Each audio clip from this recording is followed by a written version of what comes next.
أعوذ بالله من الشيطان الرجيم بسم الله الرحمن الرحيم قل من كان في الضلالة فليمدد له الرحمن مدا حتى إذا رأوا ما يوعدون إما العذاب وإما الساعة فسيعلمون من هو شر مكانا وأضعف جندا آمنت بالله صدق الله العظيم.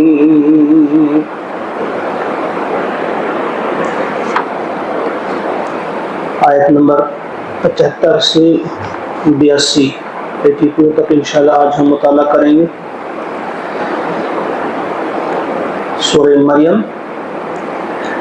آیت نمبر 74 تک ہم پچھلے درس میں مکمل کر چکے ہیں. اللہ کا ارشاد ہوتا ہے قل من کان فی الضلالہ، آپ کہہ دیجئے من کان فی الضلالہ،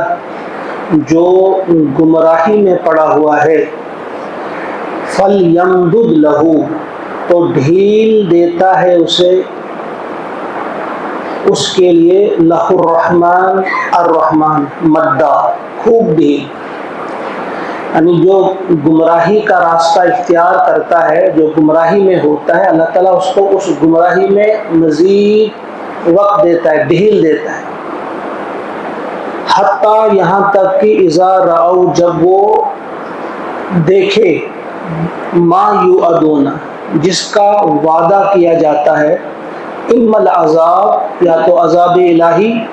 و اما الساعہ، یا پھر قیامت. فَسَيَعْلَمُونَ، تو پھر عنقریب یہ جان لیں گے، من هو شر مکان، کون کس کا مقام بدتر تھا، برا ٹھکانہ کس کا تھا، وَأَضْعَفُ جُنْدًا، اور کمزور تر لشکر کس کا.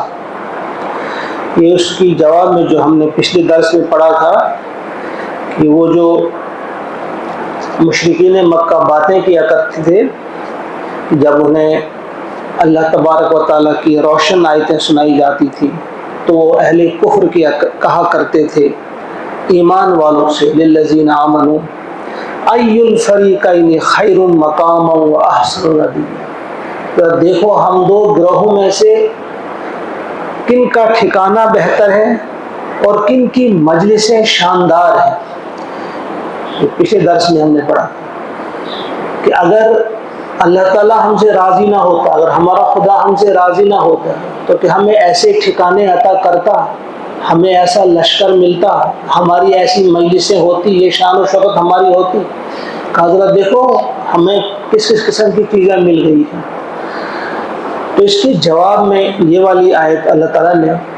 فرمائی، اپنے پیارے نبی محمد عربی صلی اللہ علیہ وسلم فرمایا کہ آپ ان سے کہہ دیجئے کہ جو گمراہی کے راستے پہ چل پڑتے ہیں تو یہ مال و دولت ان کے لیے ایک آزمائش ہوا کرتا ہے، ان کو ڈھیل دیتا ہے. فَلْيَمْدُدْ لَهُ الرَّحْمَنُ مَدًّا، ان کو ڈھیل دی جاتی ہے، ان کو مزید اس گمراہی میں رہنے دیا جاتا ہے. کیا کسی وقت عقل سے کام لیں کر شاید یہ واپس آ جائیں، لیکن ہوتا کیا ہے، اکثر ہوتا یہ ہے کہ اس مال و دولت کی وجہ سے مغرور ہو جاتے ہیں، کہتے ہیں ہمارا خدا ہم سے خوشی ہے، اور اس میں آگے چلے جاتے ہیں اور عذاب مزید سمیٹتے ہیں اپنے لیے، اور ایسا کرتے رہتے ہیں یہاں تک کہ جب وہ وقت آ جاتا ہے جس چیز کا ان سے وعدہ کیا گیا ہے.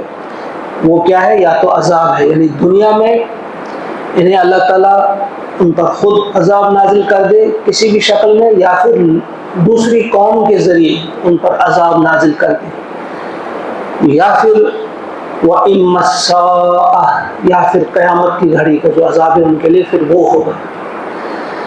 اور عنقریب جان جائیں گے جو ان کی بکواس ہے، جو بکواس کر رہے ہیں کہ کن کی مجلسیں شاندار ہیں، کن کے ٹھکانے بہترین ہیں، تو وہاں پھر یہ جان جائیں گے اچھی طرح سے کہ کن کا ٹھکانہ زیادہ اچھا ہے، کن کا ٹھکانہ برا ہے. اور ان کا لشکر جو ہے وہ زیادہ کمزور ہے۔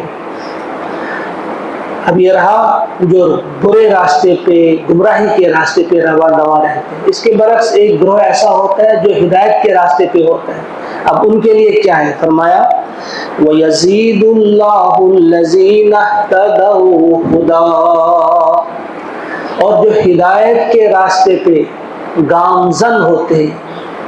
جو اللہ تعالیٰ کی بتائی ہوئی ہدایات کے مطابق اپنی زندگی بسر کرتے ہیں،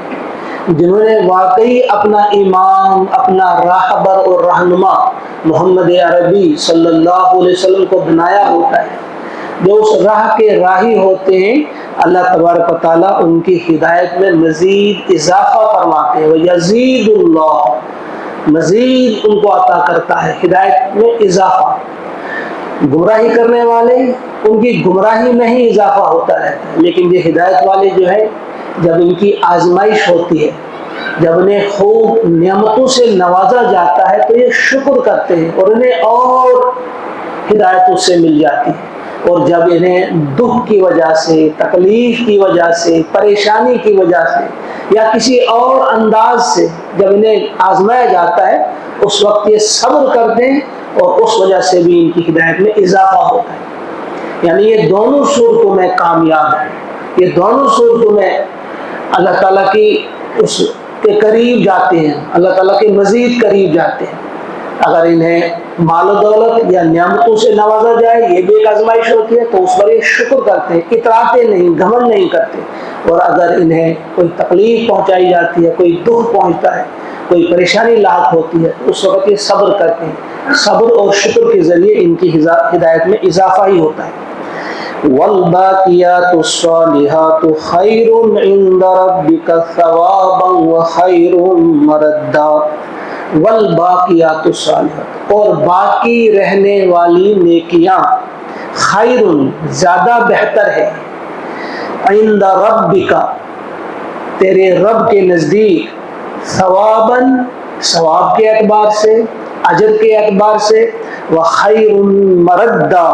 اور انجام کے اعتبار سے۔ یہی الفاظ ہم نے پڑھے سورہ کہف آیت نمبر 45 میں، 45 میں بھی یہ الفاظ ہم نے پڑھے تھے، والباقیات الصالحات خیر عند ربک ثوابا وخیر عملا، غالباً وہاں یہ الفاظ تھے۔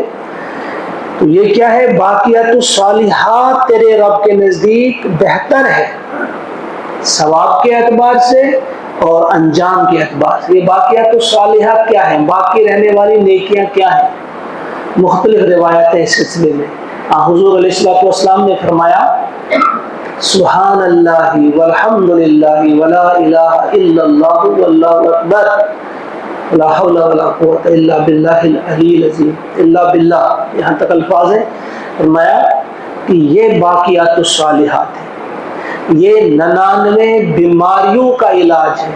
اور سب سے کم تر جو بیماری ہے وہ ہے ہم سے نجات سے ملتی ہے۔ ہم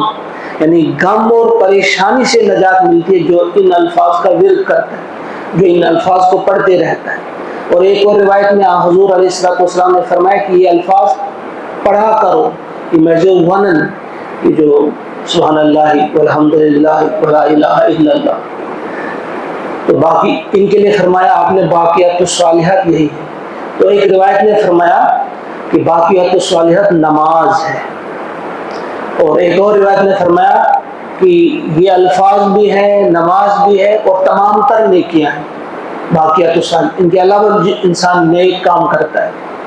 تو ایک روایت نے فرمایا باقیات الصالحات نیت اور ارادہ ہے، گویا جو بھی آپ نیک کام کریں گے، اگر نیت آپ کی صالح ہو، اخلاص کے ساتھ وہ کام کیا گیا ہو، صرف اور صرف اللہ کی رضا کے لیے کیا گیا ہو، تو پھر وہ کام کیا ہے؟ وہ باقیات الصالحات میں شامل ہے۔ وہ آپ کی نماز، روزہ، حج، زکوٰۃ، یہ عبادات ہو، یا معاملات ہو، یا کسی بھی قسم کی آپ کی نیکی ہو، کوئی یتیم خانہ آپ نے کھولا، آپ نے کوئی مدرسہ قائم کیا، آپ نے کہیں پہ کنواں کھودا، پانی کا بندوبست کیا لوگوں کے لیے، یا کسی مسکین، یتیم، کوئی کسی کا بھی آپ آسرا بنے ہوئے ہیں، سہارا بنے ہوئے ہیں، کسی کی تکلیف آپ دور کر رہے ہیں، کوئی بھی نیک کام آپ کر رہے ہیں، لیکن نیت آپ کی درست ہے، نیت صرف اور صرف یہ ہے کہ اللہ کو راضی آپ کرنے جا رہے ہیں، تو یہ باقیات الصالحات۔ اور ایک موقع پہ آپ نے فرمایا، حضرت عائشہ صدیقہ رضی اللہ تعالیٰ عنہ کی وہ روایت ہے کہ باقیات الصالحات جو ہیں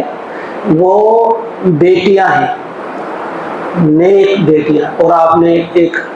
حوالہ دیا کہ ایک بار فرمایا پیارے نبی صلی اللہ علیہ وسلم نے کہ میری امت کا ایک فرد جو ہے اسے جہنم کی طرف لے جایا جا رہا تھا، یعنی وہ جہنم کا حقدار ہو چکا تھا، لیکن اس کی نیک بیٹیاں جو تھی وہ اس کے ساتھ چمٹ گئی اور کہا کہ اس نے ہماری تربیت کی، اس نے ہمارا دھیان رکھا، اس نے ہمیں پالا، اس نے ہمارے ساتھ ایسا اور ایسا کیا۔ اور اللہ تعالیٰ نے ان کی اس سفارش کو قبول فرمایا، ان کو چھوڑ دیا، جہنم سے رہا کر دیا گیا۔ تو انہوں نے فرمایا کہ بیٹیاں، نیک اولاد، نیک بیٹیاں، یہ بھی باقیات الصالحات ہیں۔ اور اس کے علاوہ بھی ہم خود بھی سوچ سکتے ہیں باقیات الصالحات کیا ہے، کہ کوئی بھی ہم نیک کام کریں، صرف نیک کام کرنا ہی کافی نہیں بلکہ اس کے بعد ان کی حفاظت بھی بہت ضروری ہے، وہی نیکی رہے گی۔ مطلب آپ نے اچھے کام کیے، نیتی کے ساتھ ہی کیے، اجر آپ کو ان کا مل بھی گیا، لیکن ساتھ ہی آپ نے کسی پہ ظلم کیا، کسی کا حق دبایا، کسی کا پیسہ کھایا، کسی کی زمین کھائی، تو وہاں وہ ان کو دی جائیں گی، تو وہ باقی نیکی آپ کی رہے گی نہیں۔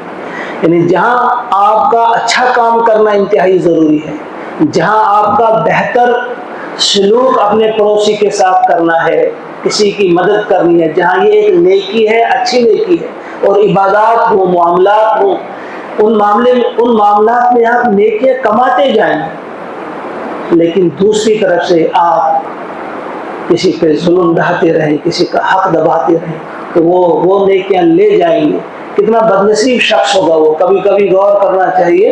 کہ میدان حشر میں ایک شخص ہے، اس نے بڑی محنت کے ساتھ حج کیا ہے، پسینہ اس کو آ گیا، بڑی تکلیف اس نے اٹھائی، اور 4 لاکھ روپے جو آج تو حج کے لیے لگتے ہیں، 4 لاکھ روپے اس نے خرچ بھی کیے، بڑی محنت کے ساتھ حج کیا، لیکن وہاں کوئی اور شخص آ جاتا ہے، اس کے حج کو لے جاتا ہے، اس کے عمرے کو لے جاتا ہے، اس کے روزوں کو لے جاتا ہے، اس کی زکوٰۃ کو لے جاتا ہے، جس نے نیکیاں کی ہوں کوئی لے جاتا ہے، اس کو کتنا پریشان وہ ہوگا۔ لہذا یہ یاد رکھیے کہ جہاں ہم نیکیاں کمانے کی ہمیں فکر ہوتی ہے، ہم اچھی مجلسوں میں بیٹھتے ہیں، نیکیوں کا ہمیں خیال ہوتا ہے، نیکیاں کمانے کی کوشش کرتے ہیں، وہاں ہم نے برائیوں سے بچنے کی کوشش کرنی ہے، کسی پہ ظلم کرنے سے بھی کوشش کرنی ہے کہ ان چیزوں سے ہم بچیں، یعنی ایسے کاموں سے بچیں جو ہماری نیکیوں کو غارت کر دیں یا لے جائیں۔ تو فرمایا جو ہدایت کے راستے پہ گامزن ہوتے ہیں، اللہ تعالیٰ ان کی ہدایت میں اضافہ فرماتا ہے، اور باقی رہنے والی نیکیاں ہی تیرے رب کے نزدیک بہتر ہیں، وہ باعتبار ثواب اور باعتبار انجام بھی انہی کا بہتر ہوتا ہے۔ پھر فرمایا افرأیت الذی کفر بآیاتنا، کہ آپ نے دیکھا اس شخص کو جس نے انکار کیا ہماری آیات کا، یعنی کیا یہ دیکھا، اس سے مراد کیا ہوتا ہے؟ ہم نے کہاں دیکھا، آپ نے کہاں دیکھا؟ اصل میں اس سے مراد ہوتا ہے کہ آپ نے غور و فکر کیا اس شخص کی اس حرکت پر، اس شخص کے اس رویے پر، کیا آپ نے غور و فکر کیا کس شخص کے رویے پر جس نے انکار کیا ہماری آیات کا؟ کفر بآیاتنا، جس نے ہماری آیات کا انکار کیا، وقال، اور کہا، لَأُوتَيَنَّ، ضرور بھی ضرور مجھے دیا جائے گا، مالا وولدا، مال بھی اور اولاد بھی۔ یہ اس آیت کا جو شان نزول ہے، حضرت خباب بن ارت رضی اللہ تعالیٰ عنہ فرماتے ہیں، آپ سب جانتے ہیں کہ ان کے ساتھ کیا بیتی ہے، کس قدر ظلم ان کے ساتھ ہوا ہے حضرت خباب کے ساتھ۔ وہ فرماتے ہیں کہ میں مکہ میں لوہار کا کام کیا کرتا تھا، تو انہوں نے ایک شخص، آس بن وائل ان کا نام تھا، آس بن وائل کے لیے ایک تلوار بنا دی، تو جب یہ اس سے پیسہ مانگنے گیا، اس کی قیمت مانگنے گیا، تو اس نے کہا کہ تب تک نہیں دوں گا جب تک نہ تم محمد کا انکار کرو، محمد کو چھوڑ نہ دو، تب تک اس کی قیمت نہیں دوں گا۔ تو خباب بن ارد نے کہا کہ دیکھو، جب اللہ تمہیں موت دے گا پھر زندہ کرے گا، اس وقت تک میں محمد کا انکار نہیں کر سکتا، وہ قیامت کی صبح تک میں انکار محمد کا نہیں کر سکتا۔ اس نے کہا اچھا، اس کا مطلب یہ ہے کہ مرنے کے بعد مجھے پھر زندہ کیا جائے گا،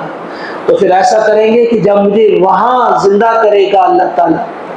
تو وہاں مجھے مال بھی ملے گا، اولاد بھی ملے گی، تو وہاں میں تمہاری ایک قیمت دوں گا۔ وہ انہوں نے مذاق اڑایا اس چیز کا، ان آیات کا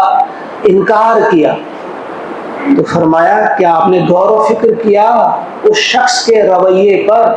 اس شخص کی بکواس پر، اس شخص کے ان الفاظ پر، جس نے کیا کہا؟ جس نے کہا کہ مجھے ضرور مال بھی دیا جائے گا، وہاں مجھے اولاد بھی دی جائے گی، مجھے لشکر بھی وہاں دیا جائے گا، تو وہاں میں تمہاری یہ مدد کر دوں گا، تمہارا قرض چکا دوں گا۔ تو اللہ تعالیٰ اس کے جواب میں فرماتے ہیں اطلع الغیب، کیا طلع ہوا جھانکنا، کیا وہ جھانکا ہے غیب پر؟ کیا اسے غیب کی خبر دی گئی ہے؟ کیا اسے غیب کا پتہ چل گیا ہے؟ ام اتخذت، یا اس نے لیا ہے عند الرحمن، الرحمن سے عہدہ، کوئی عہد؟ کیا اس کو غیب کی خبر کسی نے بتائی ہے، غیب میں جھانک لیا ہے اس نے، یا پھر الرحمن سے اس کا کوئی ایسا وعدہ ہے کہ وہاں اس کو مال اور اولاد دی جائے گی؟ یہ کیا بکواس کر رہا ہے؟ فرمایا کلا، ہرگز نہیں۔ یہاں بھی کبھی کبھی ہم سے اس قسم کی باتیں نکل جاتی ہیں کہ بھئی کیا ہوا، ہم یہ کریں گے، پھر وہاں دیکھیں گے، پھر وہاں فلاں کا ادا کر دیں گے۔ کس نے دیکھا اس قسم کی غلط قسم کی باتیں،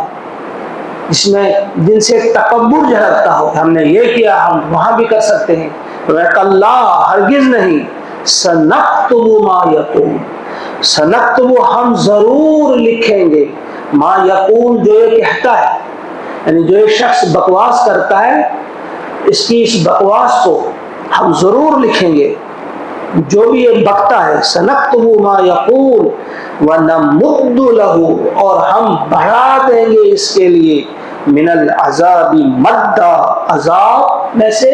اور لمبا کریں گے، یعنی وہاں جو اس کا عذاب ہوگا، اس کی برائیوں کی وجہ سے، انکار کی وجہ سے، کفر کی وجہ سے، ہٹ دھرمی کی وجہ سے جو اسے عذاب ملے گا، تو اس کو اس جو اس نے مغرورانہ بات کی ہے، متکبرانہ بات کی ہے، اس کی وجہ سے اس کے عذاب میں ہم اور اضافہ کریں گے،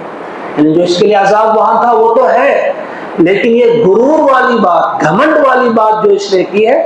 اس کا عذاب، اس کا اسے اور عذاب وہاں دیا جائے گا، ہم لمبا کریں گے اس کے عذاب کو، وَنَمُدُّ لَهُ مِنَ الْعَذَابِ مَدًّا، ہم اور لمبا کریں گے اس کے عذاب کو، اور پھر وَنَرِثُهُ، اور ہم ہی وارث ہوں گے، ما یقول، جو کچھ جن چیزوں کے بارے میں یہ بکواس کر رہا ہے، بکتا ہے، وہ کیا، یعنی مال اور اولاد، جو بھی اس کا مال ہے، جو بھی اس کی اولاد ہے، جو بھی اس کا لاؤ لشکر ہے، اس کے وارث ہم ہی ہوں گے، یعنی یہ چلا جائے گا، اس کی جب موت واقع ہوگی، وَيَأْتِينَا، اور یہ آئے گا ہمارے پاس فردا، اکیلا، یہ ہمارے پاس اکیلا آئے گا، اور اس کے پاس جو کچھ بھی ہے، ہم ہی نے جو انہیں دیا ہے، وہ سب جو ہے اس کے وارث ہم ہوں گے، وہ ہمارے پاس رہ جائے گا، اور یہ تنہا، یہ اکیلا ہمارے پاس آ جائے گا۔ ہاں، اس کے ساتھ اگر ہوگا تو اس کی یہی شرارتیں ہوں گی، یہی بدتمیزیاں ہوں گی، یہی برے اعمال ہوں گے، یہی گناہ ہوں گے، یہی اس کا جو چال چلن ہے، یہ اس کے ساتھ ہوگا، اور کوئی چیز، مال، اولاد، اس قسم کی کوئی چیز کے ساتھ نہیں ہوگی۔ وَاتَّخَذُوا مِن دُونِ اللَّهِ آلِهَةً، اور انہوں نے بنا لیا ہے اللہ کے سوا آلہہ اور معبود، لیکونوا، تاکہ وہ ہوں، لہم، ان کے لیے، عزا، موجب عزت، تاکہ وہ ان کے لیے مددگار ثابت ہوں۔ اللہ کو چھوڑ کر کچھ اور مددگار انہوں نے اپنے لیے بنائے ہیں کہ یہ فلاں ہماری مدد کرے گا، وہ کسی قسم کے بت ہوں، وہ کسی قسم کے بھی جاندار ہوں، بے جان ہوں، مختلف قسم کی چیزیں ہم نے کہی، ہماری مدد فلاں کرے گا، فلاں کرے گا، فرمایا کہ کوئی بھی ان کی مدد کرنے والا نہیں ہوگا. انہوں نے جو معبود ہمارے علاوہ بنا رکھے ہیں، کلا ہرگز نہیں، سیکفرون جن کو انہوں نے اپنا معبود بنایا ہے وہ انکار کریں گے اس دن. چاہے کسی ولی کو، کسی نبی کو، کسی بزرگ کو، کسی پتھر کو، کسی شجر کو، چاند ستاروں کو، یا کسی بھی چیز کو انہوں نے اپنا معبود بنایا ہو اور ان کا یہ خیال ہو کہ یہ وہاں ہماری مدد کریں گے، یا یہ وہاں ہماری دنیا میں ہماری عزت میں اضافہ کریں گے، یا وہاں عزت عطا کریں گے، تو یہ ان کی خام خیالی ہے. کلا ہرگز نہیں، ایسا نہیں ہوگا. سیکفرون وہ انکار کریں گے، بعبادتہم ان کی بندگی سے، ان کی عبادت سے وہ انکار کریں گے. مطلب یہ وہ کہیں گے ہمیں معلوم ہی نہیں ہے ہماری عبادت کر رہے تھے، ہم نے کہا بھی نہیں تھا ان سے کہ تم ہماری عبادت کرو، اور ہمیں یہ پتہ بھی نہیں تھا کہ ہماری عبادت کر رہے ہیں. اب ایک شخص کہیں بھی ہے، پڑا ہوا ہے، جو مردہ ہے، اس دنیا سے چلا گیا ہے، اس کے سامنے کوئی سجدہ کرے، جیسے آپ دیکھتے ہیں آج کچھ لوگ ہیں اپنے آپ کو مسلمان بھی کہتے ہیں، موحد بھی کہتے ہیں، اس کے بعد بھی سجدہ کرتے ہیں ان چیزوں کے آگے، انہیں پتہ ہی نہیں ہوگا، وہ تو انکار کریں گے. سیکفرون بعبادتہ وہ کہیں گے بھائی ہمیں معلوم ہی نہیں، نہ ہم نے کہا تھا ان سے ہماری بندگی کرو، ہم نے کہا تھا اللہ کی بندگی کرو. اللہ کے نیک بندے تو اللہ ہی کی بندگی کی دعوت دیں گے، وہ اپنی طرف کسی کو نہیں بلائیں گے، اپنی بندگی کے لیے نہیں بلائیں گے. کلا ہرگز نہیں، سیکفرون بعبادتہ وہ انکار کریں گے ان کی بندگی سے، ویکونون اور ہو جائیں گے وہ، علیہم ان کے ضدہ مخالف، یعنی اور ان کے مخالف ہو جائیں گے اور ان کے خلاف شہادت دیں گے. وہ کہیں گے ان سے ان کا بدلہ لیا جائے، جو غلطی انہوں نے کی ہے، بلکہ وہ یہ بھی کہیں گے کہ انہوں نے صرف یہ غلطی نہیں کی ہے کہ ہماری بندگی کی ہے، بلکہ انہوں نے ایک دوسرے سے یہ بھی کہا ہوگا کہ انہوں نے ہی کہا ہے، یہی صاحب جو ادھر ہے صاحب قبر، انہوں نے ہی کہا ہے کہ ہماری بندگی کرو. پتہ نہیں کس کس قسم کے جھوٹ گھڑے ہوں گے اپنے مفادات کے لیے. بہرحال یہ آیات تھی، یہاں پہ ہمارا 5واں رکوع مکمل ہوتا ہے. انشاءاللہ کل تو پروگرام سیرت کا ہوگا، پرسوں انشاءاللہ یہ سورت مکمل ہماری ہوگی، سورہ مریم. اللہ سے دعا ہے کہ یہ آیات جو آج ہم نے جن کا درس تھا، جن کو آج ہم نے سمجھا، سمجھنے کی کوشش کی، ان آیات پہ اللہ تعالی ہم سب کو عمل کرنے کی توفیق عطا فرمائے.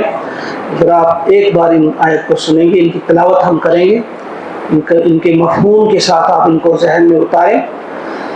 قُلْ مَنْ كَانَ فِي الضَّلَالَةِ فَلْيَمْدُدْ لَهُ الرَّحْمَنُ مَدًّا حَتَّى إِذَا رَأَوْا مَا يُوعَدُونَ إِمَّا الْعَذَابَ وَإِمَّا السَّاعَةَ فَسَيَعْلَمُونَ مَنْ هُوَ شَرٌّ مَكَانًا وَأَضْعَفُ جُنْدًا وَيَزِيدُ اللَّهُ الَّذِينَ اهْتَدَوْا هُدًى وَالْبَاقِيَاتُ الصَّالِحَاتُ خَيْرٌ عِندَ رَبِّكَ ثَوَابًا وَخَيْرٌ مَرَدًّا. أَفَرَأَيْتَ الَّذِي كَفَرَ بِآيَاتِنَا وَقَالَ لَأُوتَيَنَّ مَالًا وَوَلَدًا